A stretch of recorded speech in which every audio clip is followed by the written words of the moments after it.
आज माँ का 13वां है। आज के बाद सब खत्म हो जाएगा। इस घर को मैं बेचना चाहता था। यही सोच रहा था कि तभी शीतल ने आवाज दी, भैया यहाँ क्यों बैठे हो? चलो पंडित जी बुला रहे हैं। मैं नीचे आ गया।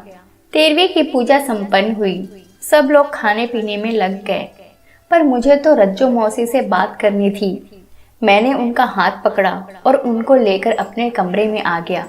मैंने उनसे पूछा, मौसी, अभी पिछले महीने हम सब इकट्ठा हुए थे, खूब घूमे फिरे, खूब मस्ती की, तो अचानक ऐसा क्या हो गया कि माँ को हार्ट अटैक आ गया और वो नहीं रही?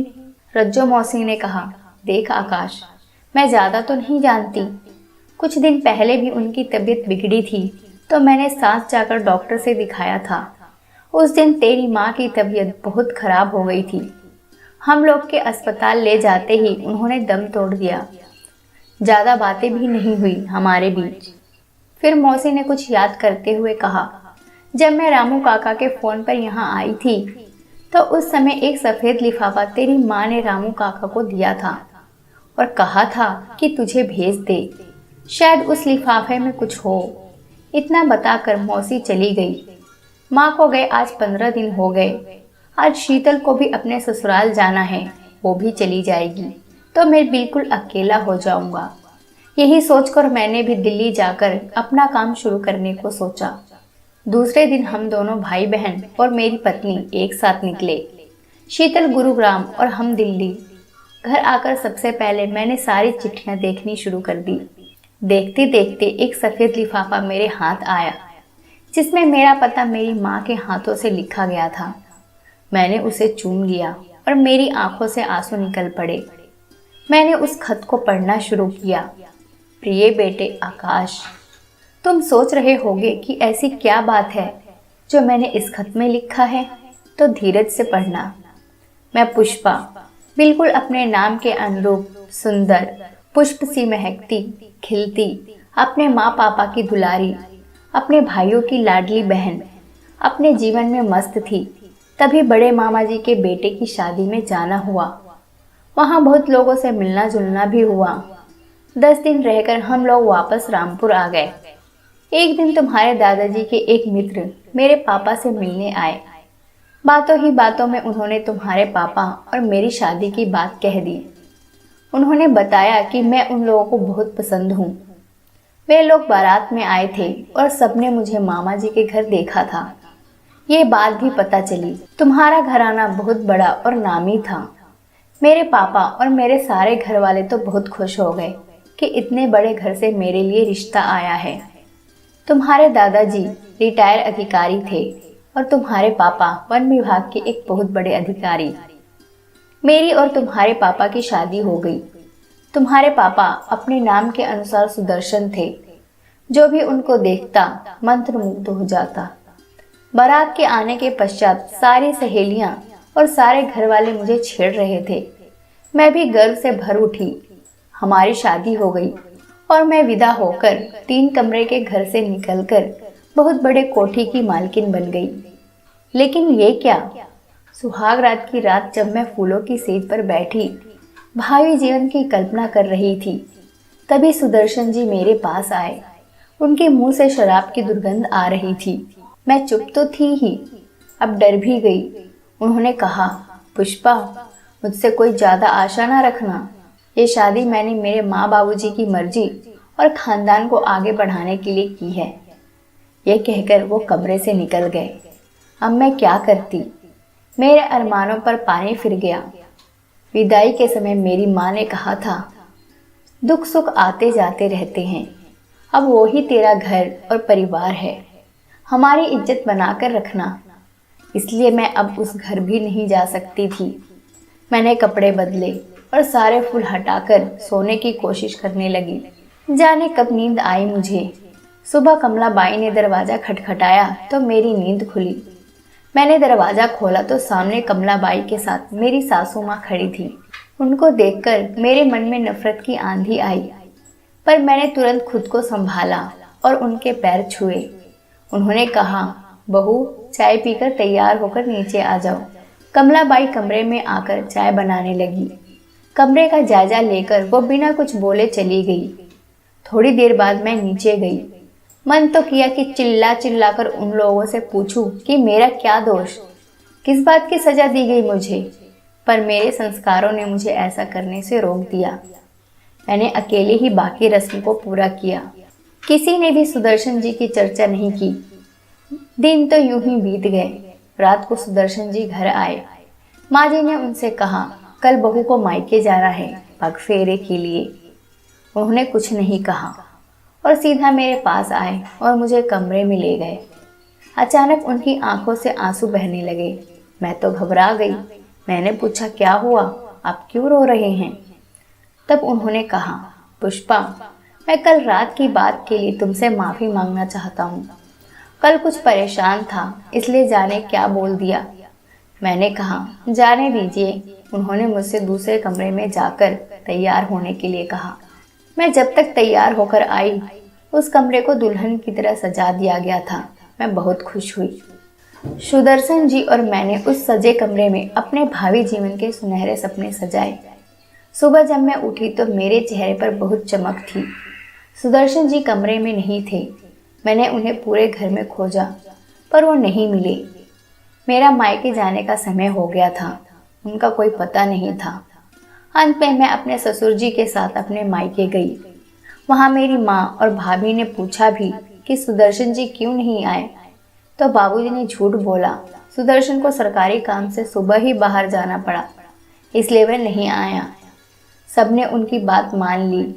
वहाँ कुछ देर रह के मैं उनके साथ ही वापस आ गई।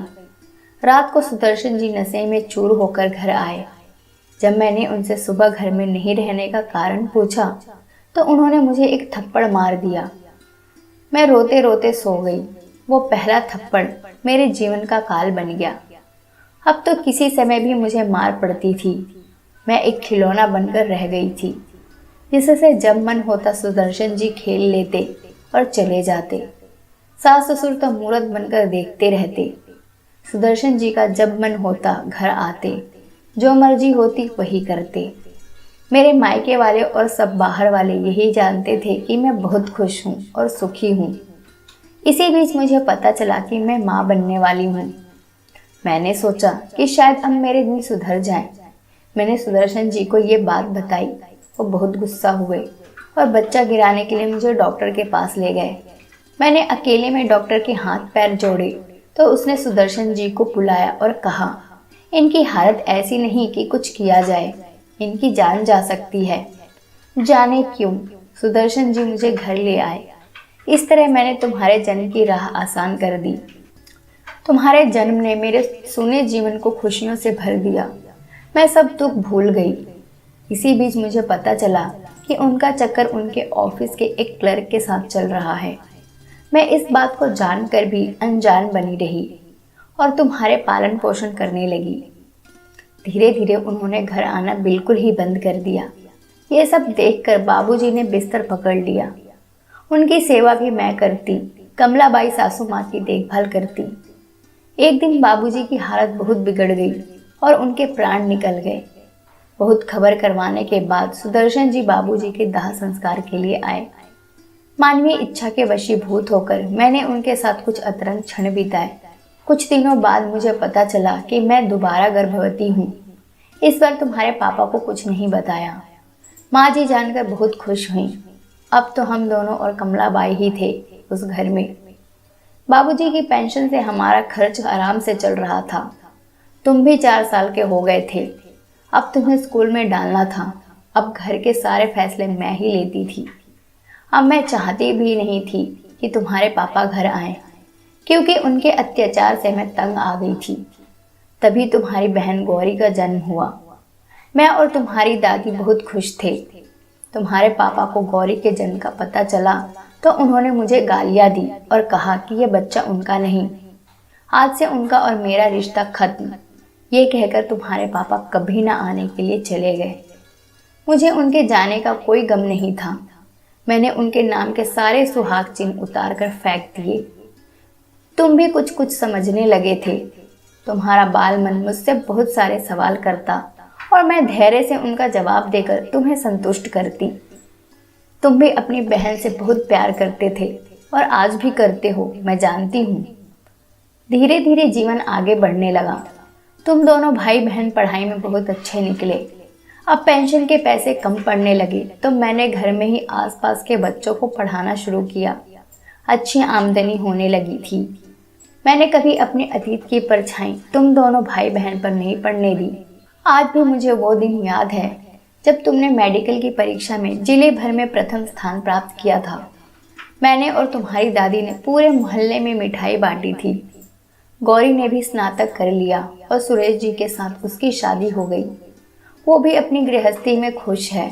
तुम मेडिकल की पढ़ाई करने दिल्ली चले गए। आज फिर मैं और तुम्हारी दादी उस घर में अकेले रह गए। पढ़ाई पूरे होते ही तुमने वहाँ अपनी पसंद की लड़की से शादी कर ली। मन दुखित तो हुआ, फिर भी मैंने मन को समझा लिया। मेरी बहू कौन है, कैसी है, मैं कुछ नहीं जानती। तुम्हारी दादी अब अक्सर बीमार रहती थी। एक दिन अचानक वो भी मुझे अकेला छोड़कर चली गई। जब तुम दादी के क्रियाक्रम में आए तो मैंने अपनी बहू पूजा को देखा। मैंने सोचा हम दोनों सास बहू सहेलियां बनकर रहेंगी। एक दिन जब मैं उसे रसोई के काम समझा रही थी तो थोड़ा प्यार से डांट दिया। शायद पूजा ने तुम्हें ये बात बताई और तुमने मुझे नाराजगी दिखाई। मैं फिर अकेले पड़ गई। इस बार जब तुम आए तो तुमने मुझे अपनी रज्जो मौसी और उनके बच्चों को खूब घुमाया फिराया और हमने खूब मस्ती की। दिल्ली जाने से पहले तुमने मुझसे भी साथ चलने को कहा। मैंने तुम्हें जवाब दिया कि बेटा, कभी कभी एक साथ रहना और हमेशा एक साथ रहने में बहुत फर्क है। तुम लोगों का अपना रहन सहन है, मेरा अपना तरीका है।